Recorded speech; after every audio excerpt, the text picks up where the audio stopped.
여러분, 남은 인생 어떻게 무엇을 하시면서 사시다가 주 안에 허락하신 생애가 끝나면 어떻게 남들에게 기억되고 싶으십니까?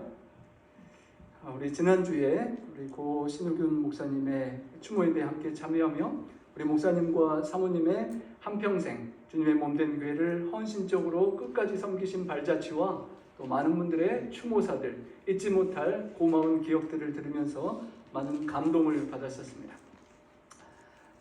목사님을 결코 잊을 수 없는 고마운 추억들의 간증들, 비록 목사님께서 우리 곁을 먼저 떠나 주 안에 잠드셨지만 우리들의 기억에는 영원히 잊지 못할 목사님으로 남아 계시는 것입니다.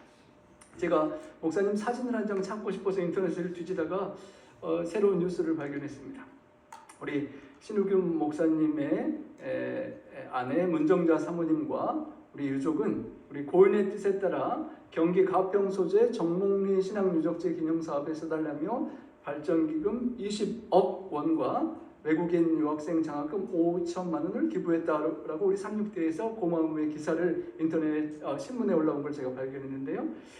참으로 한평생 삶을 들이신 목사님, 그리고 유가족들과 함께 귀한 헌신을 우리 36대 후학들에게 남긴 그 목사님의 삶의 또 열매가 계속 그 헌신으로 대대로 우리 주님 오실 때까지 많은 열매들이 맺히리라 기대가 됩니다.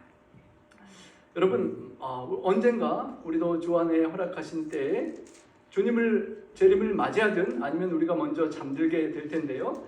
질문입니다. 남은 인생 무엇을 하며 내 삶의 시간을 투자하고 무엇을 심고 무슨 열매를 거두고 싶은가? 두 번째 질문입니다. 시간이 흘러서 언젠가 내가 죽게 된다면 나는 다른 사람들에게 어떻게 기억되고 싶으신가요? 이 두 가지 질문 함께 생각해 보기를 원합니다. 우리 연상되는 성경 말씀입니다. 우리 다 함께 읽어보겠습니다. 내가 진실로 진실로 너에게 이르노니 한 알의 밀이 땅에 떨어져 죽지 아니하면 한 알 그대로 있고 죽으면 많은 열매를 맺느니라. 여러분, 한 알의 밀이 땅에 떨어지면 우리 주님께서 하늘 영광을 떠나셔서 이 죄악 죽음의 세상에 떨어지신 참으로 겸손한 주님의 낮아지심을 상징하는 비유입니다. 그리고 십자가에 못 박혀 달려 돌아가시고 죄인을 대속하심으로써 수많은 영혼권의 열매를 맺으셨고 오늘 이 자리에 함께 예배하는 우리 모두가 주님의 그 희생에 겸손히 떨어지심과 죽고 희생하신 그 열매로 오늘 이 자리에 우리가 예배를 드리고 있는 것입니다. 그런데 죽지 아니하면 한 알 그대로 있게 된다는 말, It remains alone. 내가 죽지 않으면 나는 혼자 남는 그런 존재라는 말씀이 마음의 부담으로 다가오는 것입니다. 내 생애는 얼마나 주님 앞에 죽었는지, 내가 죽지 않고 아직 살아있어서 한 알 그대로 남아있지 않는지 생각해 보게 되는 것입니다. 우리는 우리의 처한 상황과 또는 우리의 삶의 선교지에 떨어진 미랄인데 나의 삶은 과연 어떠한지 오늘 말씀을 나눌 그분의 한 분의 생애를 생각하면서 제가 필리핀 산속의 천명 선교사로서 14개월 있었던 때를 생각하게 되었습니다. 저 나름 열심히 선교하고 원주민들을 치료해주고 침례도 드리고 전도도 했지만 그 단기 선교를 마치고 돌아온 저의 과거 선교지를 기억하고 또 지난 24년여간 하나님의 은혜로 섬겨온 교회들을 생각하면 어쩌면 제가 온전히 죽지 못했기 때문에 많은 열매를 맺지 못한 그런 미랄이 아닌가, 열매를 맺혀야 되는데 죽지 않으니까 맺힐 수 없는 그런 미랄이 아니었는가 후회의 생각들이 지나가는 것입니다.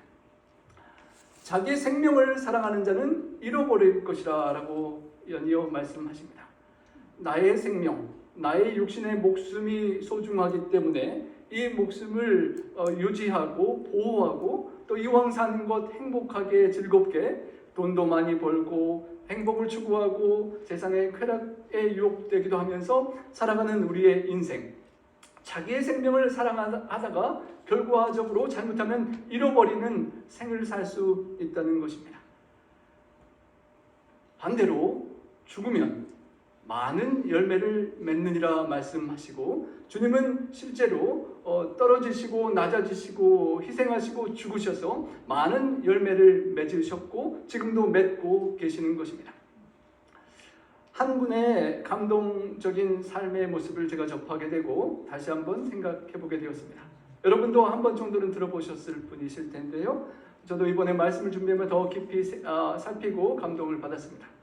48세의 짧은 나이에 대장암에 걸려 생을 마감한 우리 한국의 신부님이십니다. 그런데 그가 죽고 나서 한 편의 다큐 영화가 만들어지고 그 다큐가 세상에 공개되고 그의 삶에 세상이 주목하기 시작했습니다. 그의 삶에 관한 리더십, 서번트 리더십을 연구하는 사람들이 생겨나고 그의 정신을 받들자는 그런 움직임이 우리 한국을 비롯한 세계 각처에서 일어났습니다.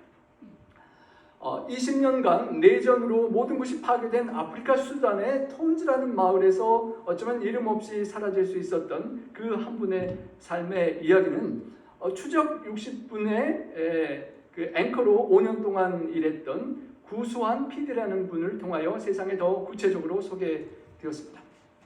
본인 스스로 이분을 알게 되고 나서 저의 삶이 바뀌었다라고 고백을 하였습니다.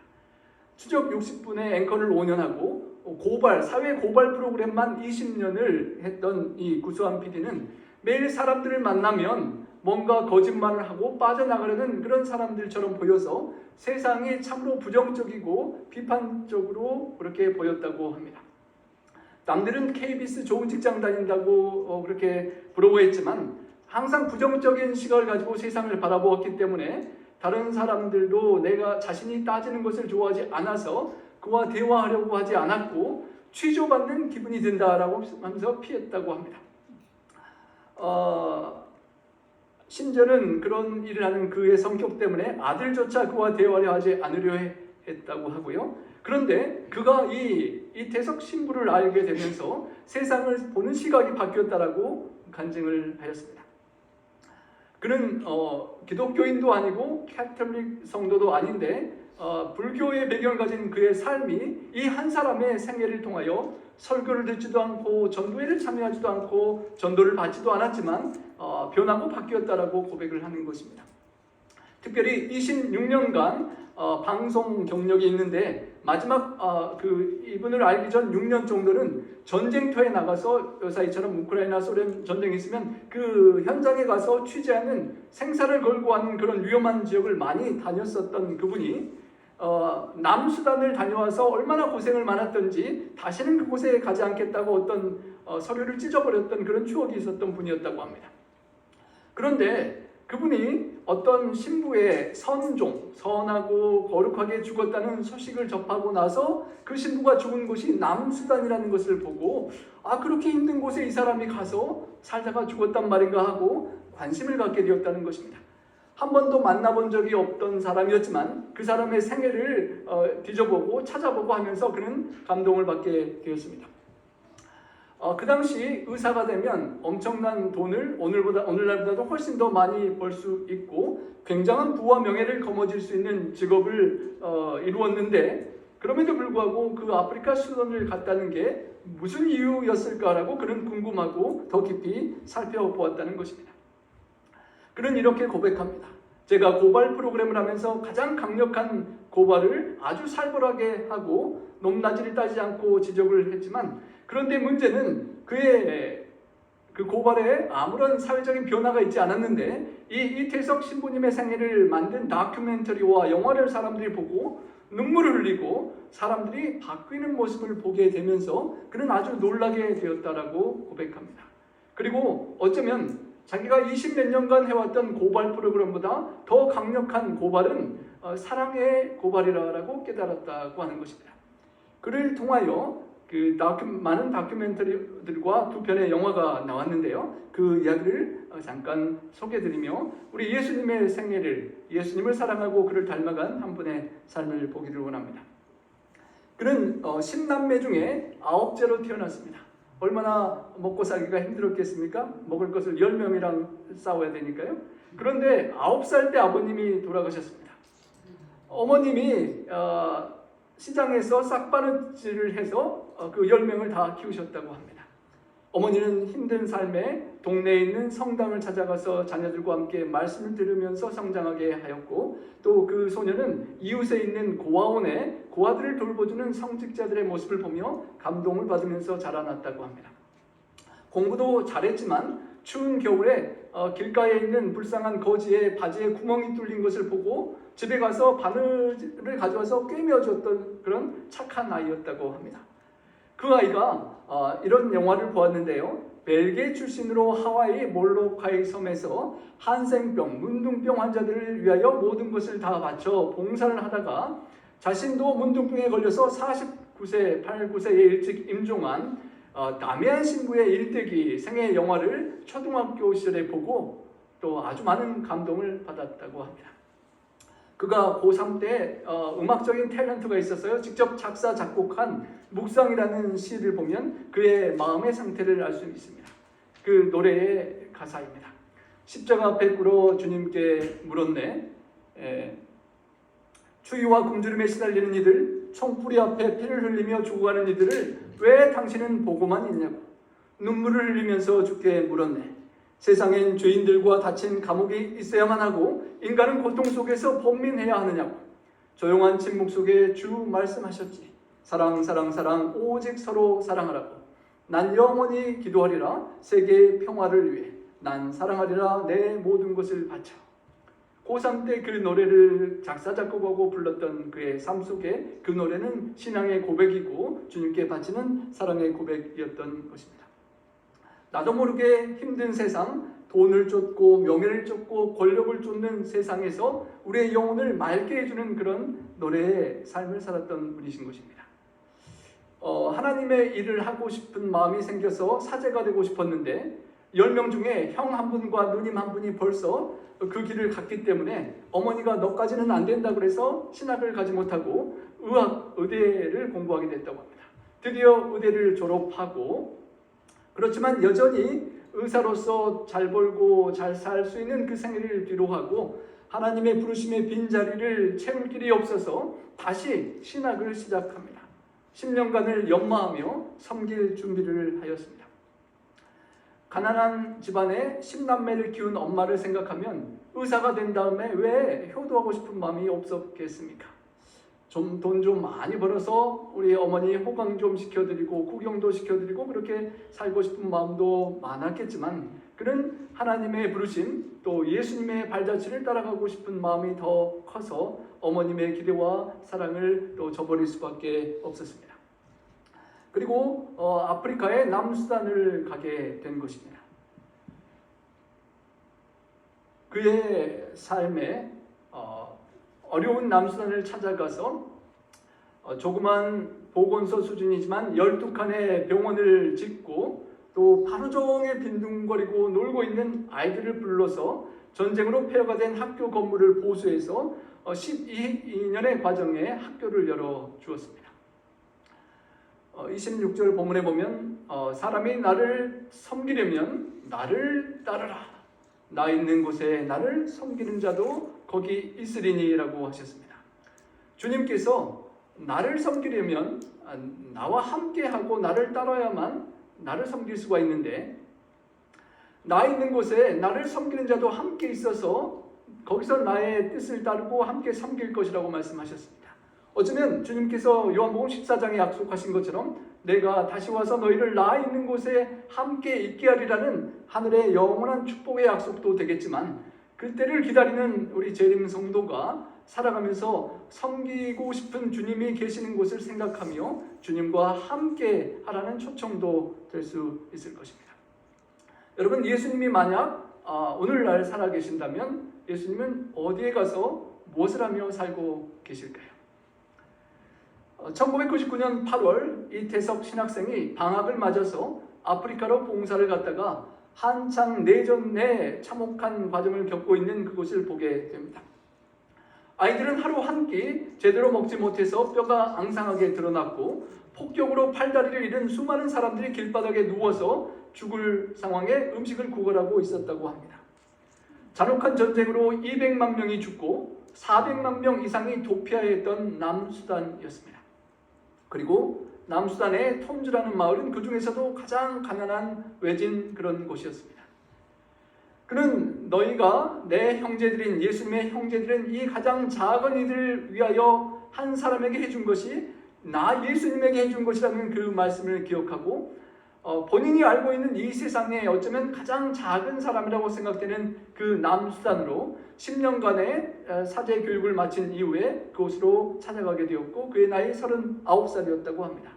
왜 세상에 할 일 많고 우리 한국에도 어려운 사람 많은데 그 남산의 톤주까지 가려느냐는 질문에 내가 세상에서 알고 있는 가장 가난한 곳, 가장 작은 이들이 있는 곳이기 때문에 예수님이 계신다고 믿는 그곳에 나도 가서 예수님과 함께 섬긴다고 고백을 했던 것입니다. 의사라는 미래가 보장되는 직업을 버리고 오지 중에 오지 남수단으로 간 그는 병원을 짓고 아픈 사람들을 치료해주고 나중에는 남수단의 슈바이처라고 불렸다고 합니다. 그가 간증하는 영상 중에 이런 표현이 있었습니다. 오늘 한 달이나 두 달에 한 번쯤 한국의 지인들이 보내주는 물품이 경비행기로 날아오는데 그날 양파와 감자 등을 받았습니다. 그리고 오늘은 싱싱한 양파와 감자를 먹을 수 있어서 너무도 좋아하는 그의 모습을 보고 제가 지난주에 반찬에 나온 감자 양파를 보고 아주 새롭게 감사하는 마음으로 그 감자 양파를 먹었습니다. 보통 때는 너무도 우리가 흔히 먹는 신경 쓰지 않는 음식을 그는 의사로서 정말 잘 먹을 수 있는 모든 것들을 뒤로하고 그 어려운 선택을 하고 못 먹고 영양에 좋은 것들을 챙기지도 못하고 그렇게 희생의 선택을 하고 그곳에서 살아가고 있었던 것입니다. 부산 출신인데 50도의 무더위가 계속되는 그곳에서 살면서 얼마나 바다가 그리웠겠습니까? 하지만 그곳에서 그는 에어컨도 없이 전기도 없이 그들과 함께 했습니다. 전화를 걸려면 헬리콥터로 4시간을 날아가야만 했기 때문에 그 어머니는 아들의 소식이 아무 소식이 없는 무소식이 희소식이라고 생각하며 가슴 저리며 살았을 것입니다. 내전의 총성이 그치지 않는 그곳이었기 때문입니다.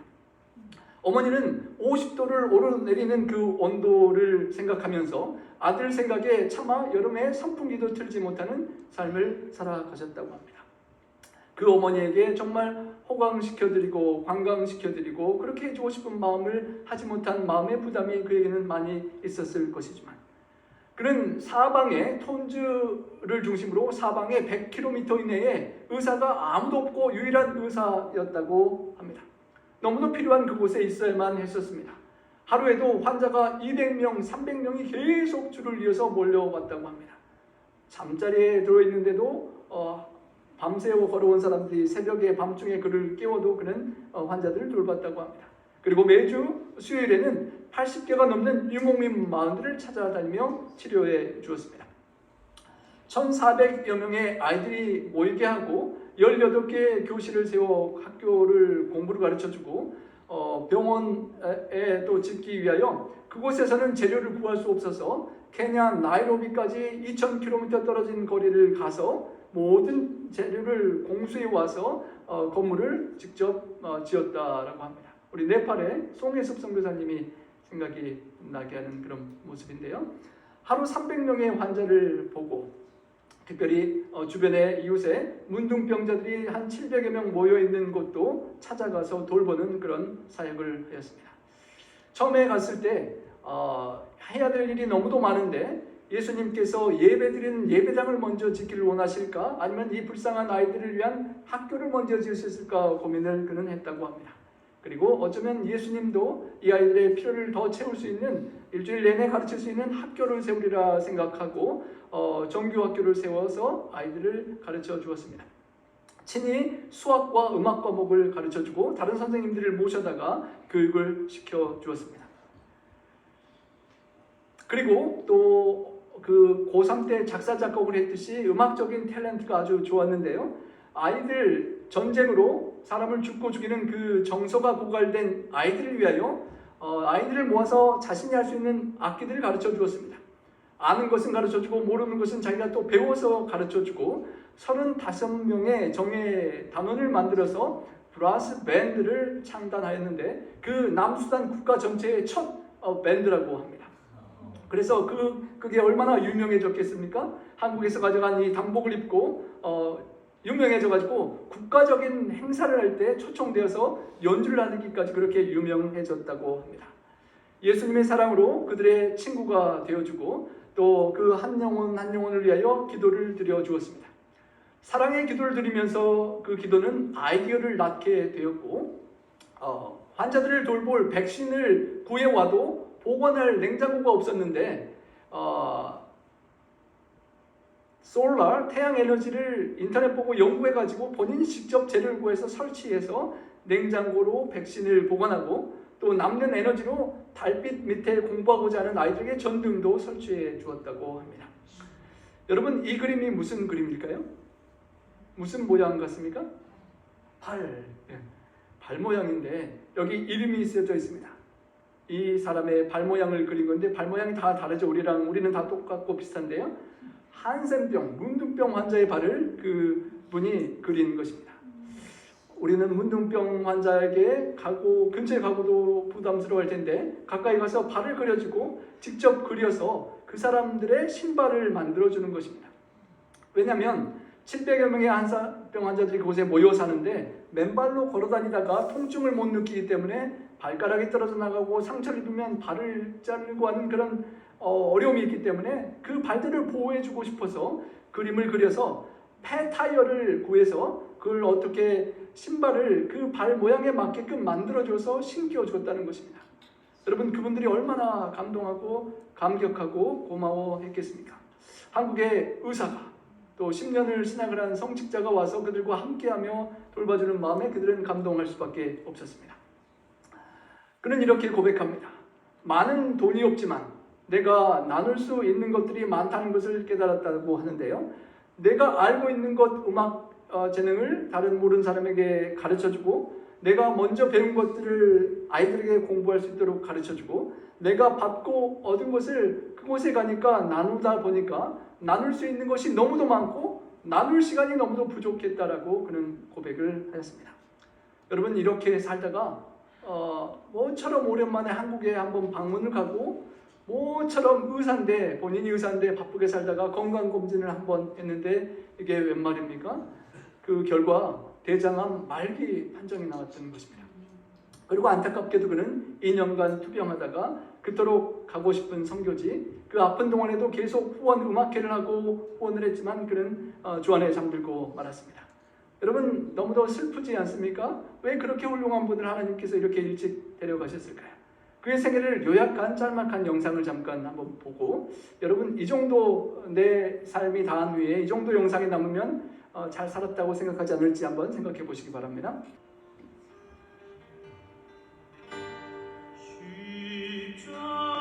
(1962년생) 부산에서 태어났습니다. 어려서부터 가난한 이들을 대하는 모습이 남달랐던 소년이었습니다.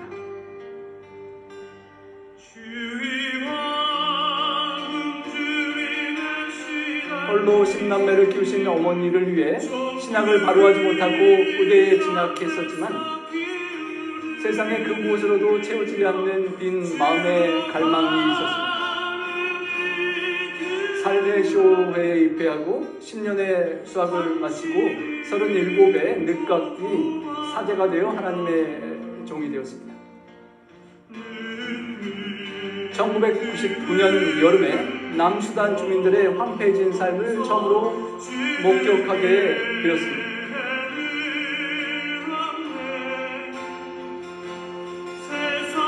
오랜 내전으로 먹지 못해 죽어가고 장애인과 헐벗은 이들이 대부분이었습니다.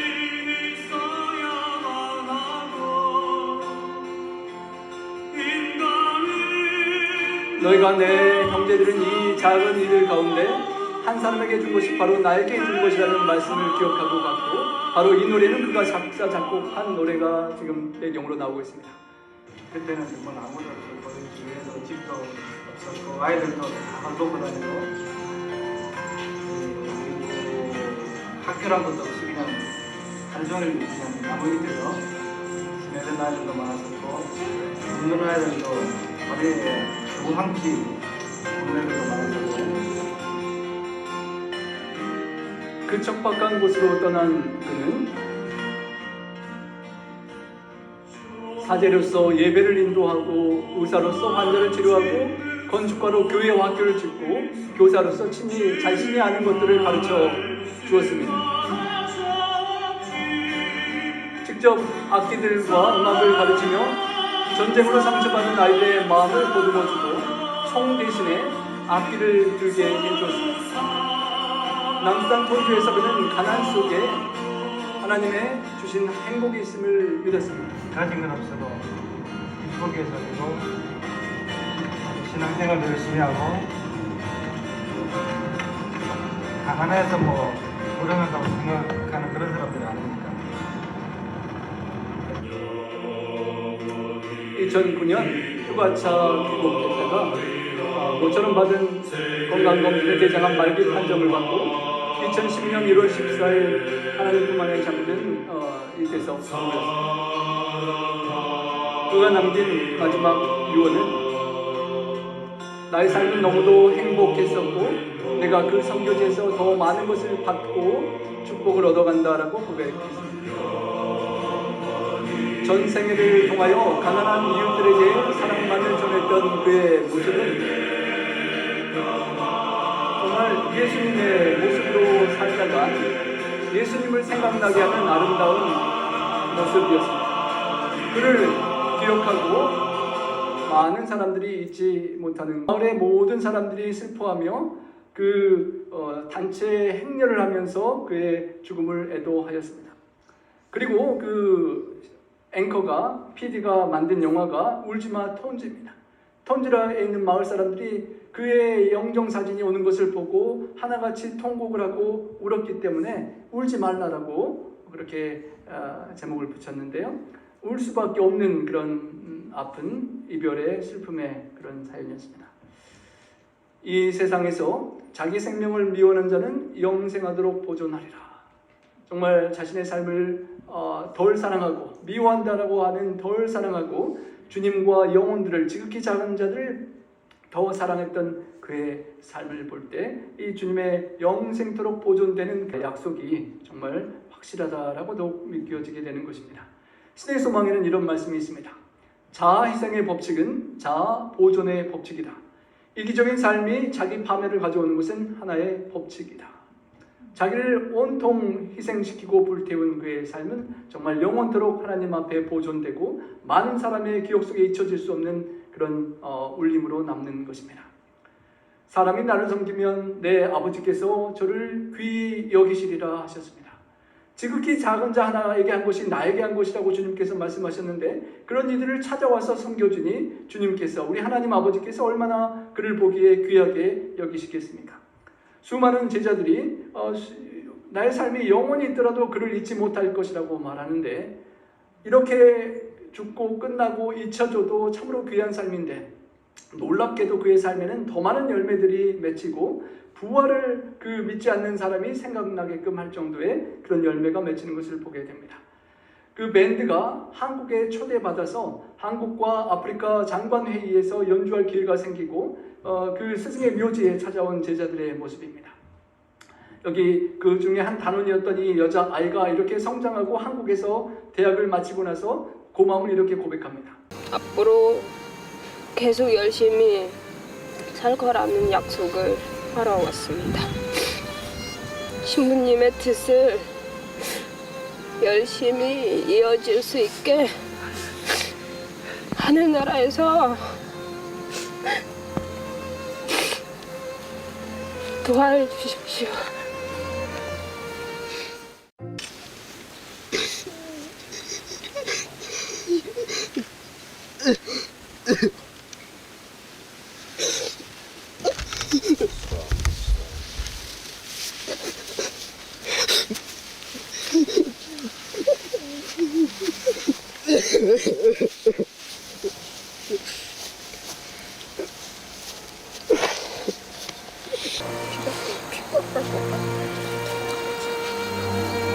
Father, I've come to see you today.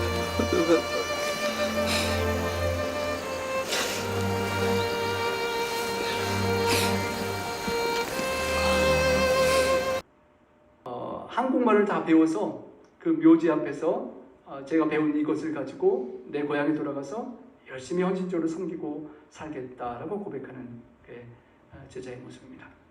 여러분 처음에 드렸던 질문, 무엇이든지 심으면 자라는 만평의 밭, 우리의 남은 생애의 밭에 어떤 씨앗을 심고 무엇이 자라기를 기대하고 싶으십니까? 이분의 삶을 보니까 내가 남은 생에는 좀 더 이분처럼 예수님처럼 좀 더 다른 것을 심어야 되지 않겠는가라는 생각을 들게 하는 것입니다. 남은 헌신적으로 돌봤지만 자신을 어쩌면 돌보지 못했는지 과로하며 대장암으로 일찍 돌아가셨던 그분의 삶이 얼마나 고마웠던지 그 남수단의 교과서에 외국인으로서는 처음으로 이렇게 실렸다고 합니다. 그래서 그를 기억하고 이 고마운 일을 기억해서 우리도 이렇게 살자라는 그 교과서에 실린 내용이 남수단뿐만 아니라 전 세계의 영웅이라고 그렇게 기록이 되었습니다. 그리고 죽은 지 10년이 지나고 그 PD가 다시 한번 그 제자들이 과연 어떻게 되었을까 궁금하여 다시 리서치를 하였습니다. 그리고 그 9년, 10년 사이에 제자들이 이렇게 변화된 것을 그는 발견했는데요. 여기 이태석 신부의 또 다른 제자들이 있습니다. 의사였던 이 신부의 뒤를 따라서 의사, 약사라는 꿈을 가지고 의대생이 된 이들입니다.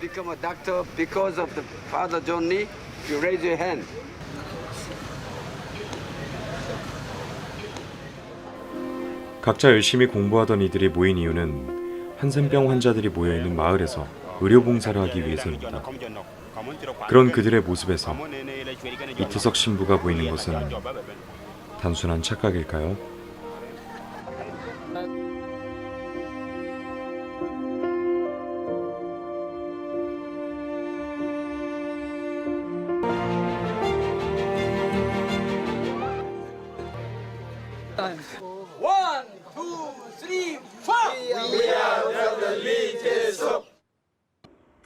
그 스승의 뜻을 이어받아서 의사, 약사들이 된 제자들이 70여 명이나 나왔다는 것입니다.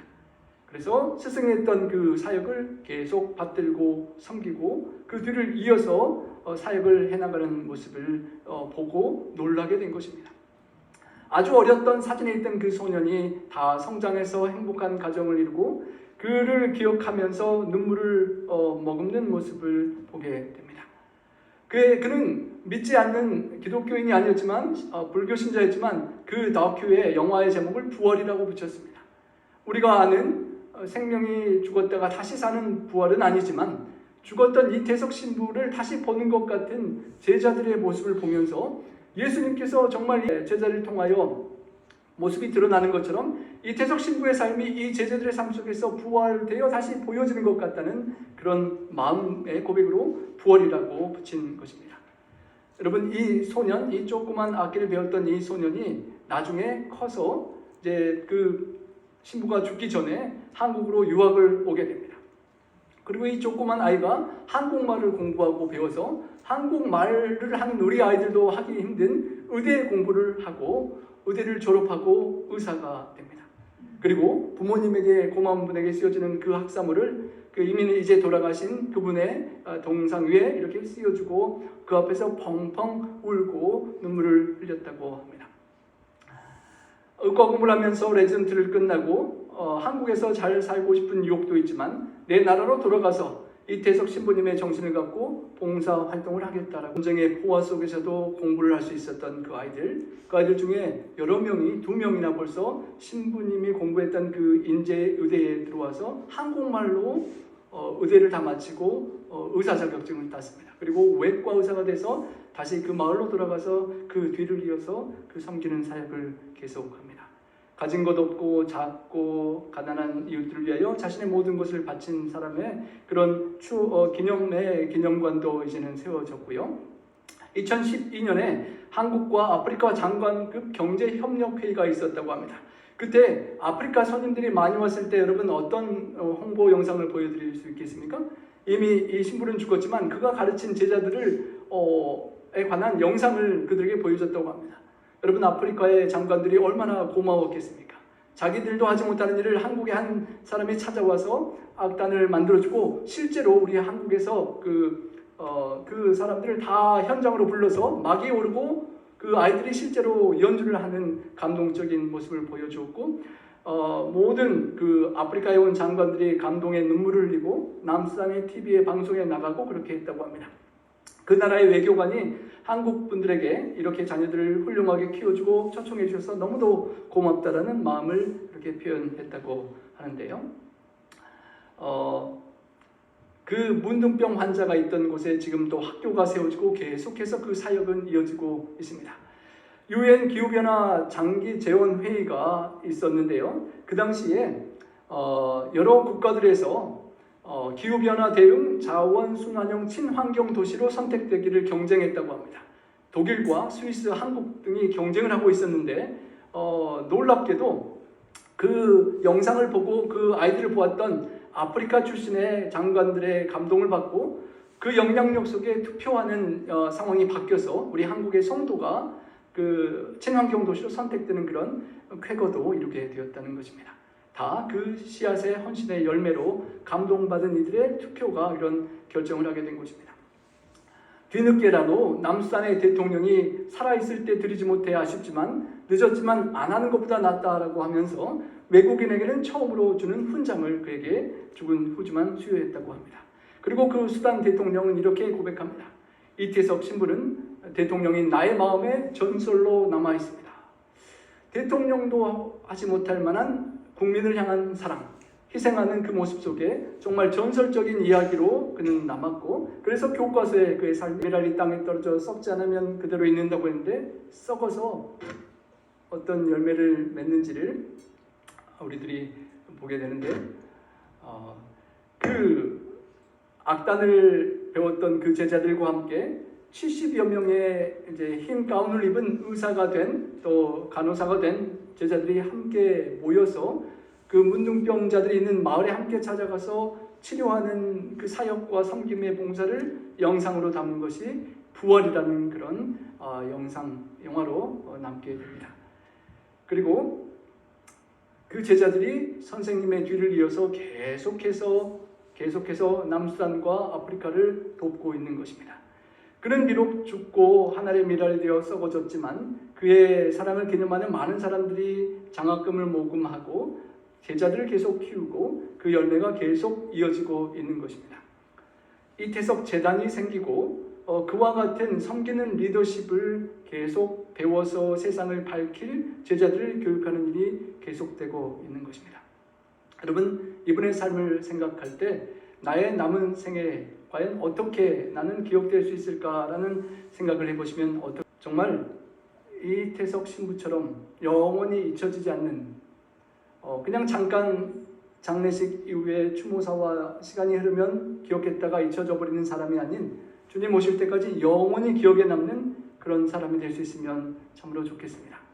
그를 기억해서 아프리카의 제자들뿐만 아니라 우리 한국에 있는 많은 의료계 사람들도 감동을 받고 나도 그처럼 살아야겠다라는 사람들이 많이 있다고 하는데요. 또 한 유명한 분이 박세업이라는 분인데 현재 글로벌 케어 북아프리카 본부장으로 일을 하면서 세계 5지의 어려운 사람들을 계속 돕기로 40세의 나이에 그를 삶을 보고 감동하고 각오하고 그 뒤를 이어서 계속 살아가고 있는 사람들이 있고, 세계적으로 다른 나라에서도 그 사람의 생애를 보면서 서번트 리더십을 배워가고 있다고 합니다.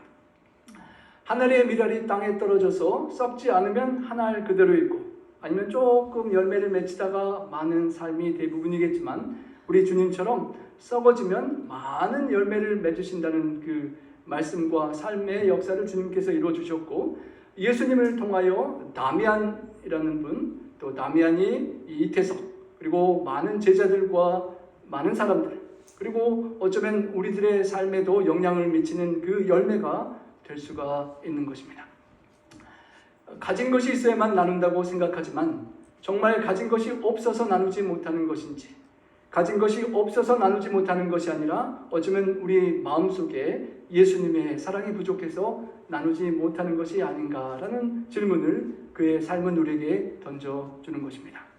그의 뜻을 기리며 우리 한국에서 아프리카의 그 대기업들이 한 국가의 한 병원을 설립하고 또 모바일 병동도 지원하고 여러 많은 일들을 함께 하자는 그런 뜻들이 계속 일어나고 있으니까 그의 삶은 참으로 계속해서 열매를 맺는, 비록 48세의 짧은 정말 안타까운 삶을 마감했지만 여전히 살아있는 것 못지않게 그 열매를 맺는 아름다운 것을 우리는 보게 됩니다.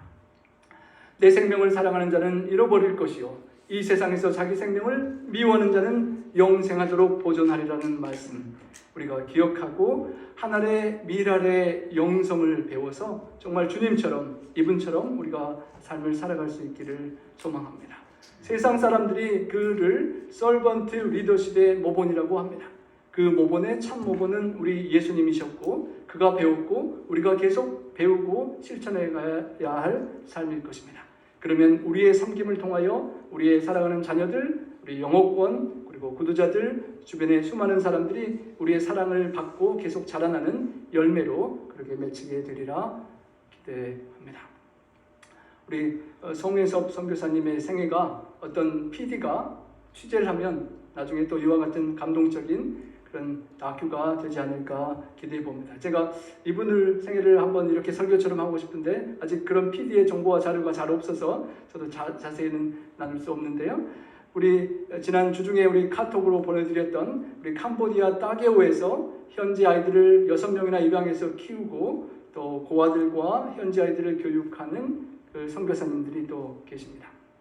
그리고 지금 이 순간 우리 네팔에 가 계시는 우리 성백길 교수님과 또 모여드는 80여 명의 단기 선교사들이 한 주간 동안 그곳에서 또 선교 봉사를 하게 될 것입니다.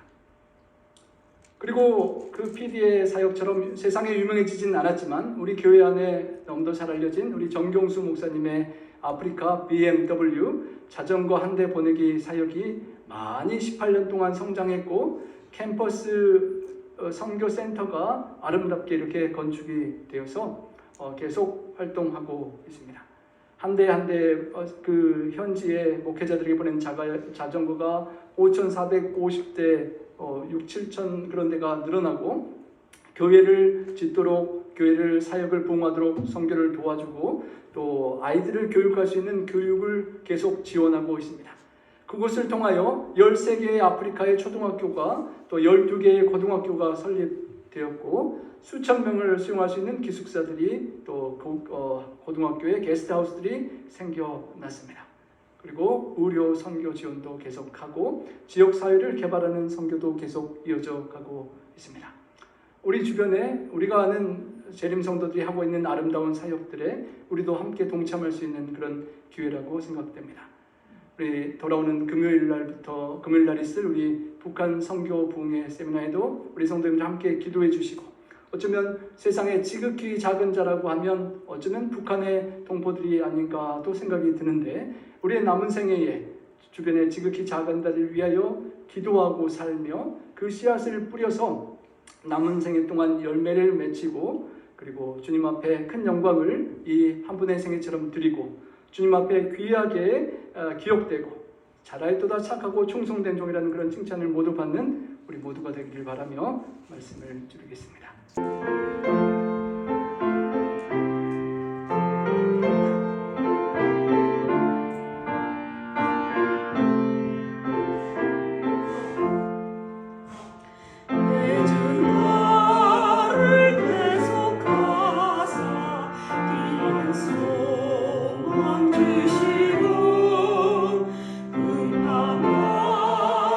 세상 중에 항상 나의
사랑의 아버지 하나님, 주님께서 하늘이 미랄이 되어 주시고 썩어지고 희생되고 십자가 달려 돌아가심으로 주님, 우리가 오늘 이 자리에 열매로 맺히게 하신 은혜를 감사 찬양을 드립니다.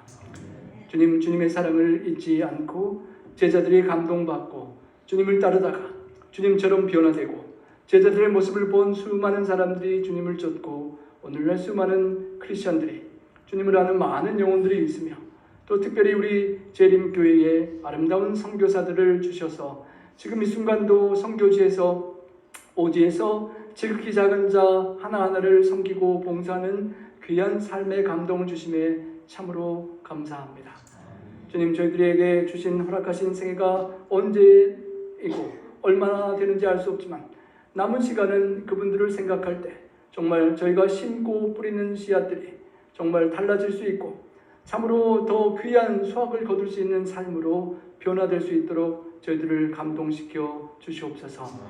하나님, 우리도 우리의 생이 언젠가 마감돼야 될 때 또 하늘의 생명책과 그 기록을 볼 때 주님, 참으로 귀하게 아름답게 주님처럼 또 이 대석 신부처럼 우리 신우규 목사님처럼 그렇게 아름답게 기억에 남기를 소망합니다.